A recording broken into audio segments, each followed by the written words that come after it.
Galatia pasal 4. Tak ada lagi perhambaan.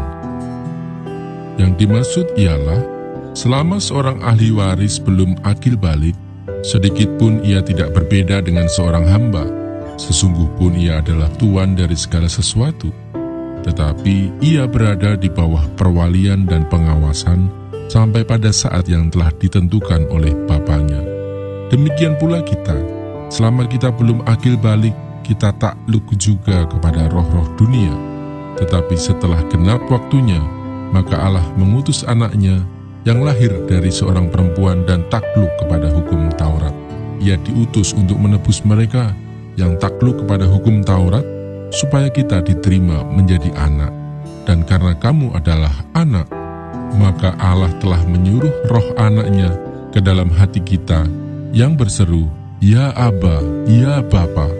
Jadi kamu bukan lagi hamba, melainkan anak. Jikalau kamu anak, maka kamu juga adalah ahli waris oleh Allah. Dahulu, ketika kamu tidak mengenal Allah, kamu memperhambakan diri kepada Allah-Allah yang pada hakikatnya bukan Allah. Tetapi sekarang, sesudah kamu mengenal Allah, atau lebih baik sesudah kamu dikenal Allah, bagaimanakah kamu berbalik lagi kepada roh-roh dunia yang lemah dan miskin, dan mau mulai memperhambakan diri lagi kepadanya? Kamu dengan teliti memelihara hari-hari tertentu, bulan-bulan, masa-masa yang tetap, dan tahun-tahun. Aku khawatir kalau susah payahku untuk kamu telah sia-sia. Ingatlah akan hubungan kita yang semula. Aku minta kepadamu, saudara-saudara, jadilah sama seperti aku, sebab aku pun telah menjadi sama seperti kamu. Belum pernah kualami sesuatu yang tidak baik daripadamu.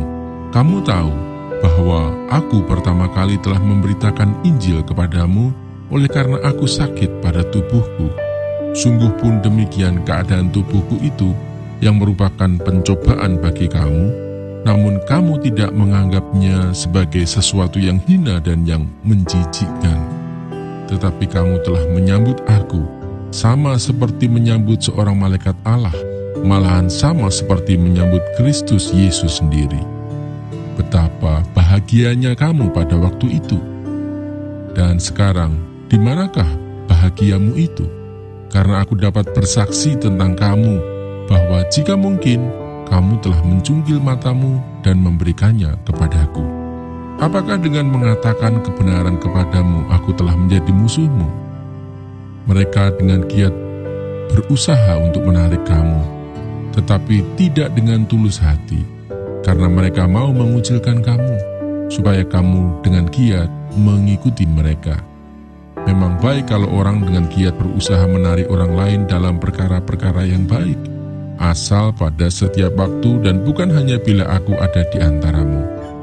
Hai anak-anakku, karena kamu aku menderita sakit bersalin lagi, sampai rupa Kristus menjadi nyata di dalam kamu. Betapa rinduku untuk berada di antara kamu pada saat ini, dan dapat berbicara dengan suara yang lain, karena aku telah habis akal menghadapi kamu. Hagar dan Sarah.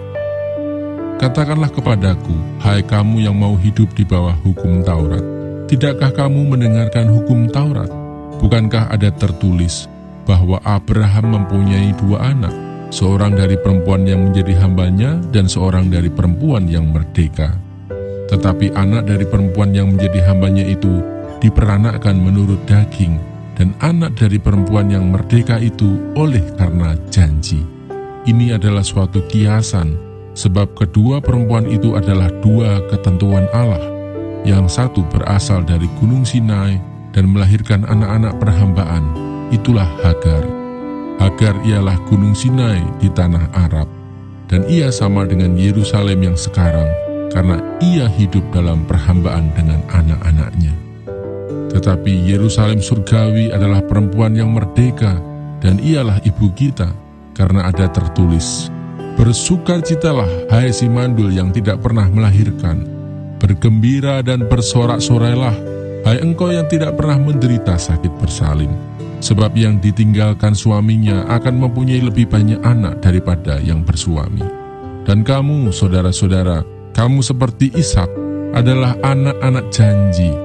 Tetapi seperti dahulu, dia yang diperanakkan menurut daging, menganiaya yang diperanakkan menurut roh.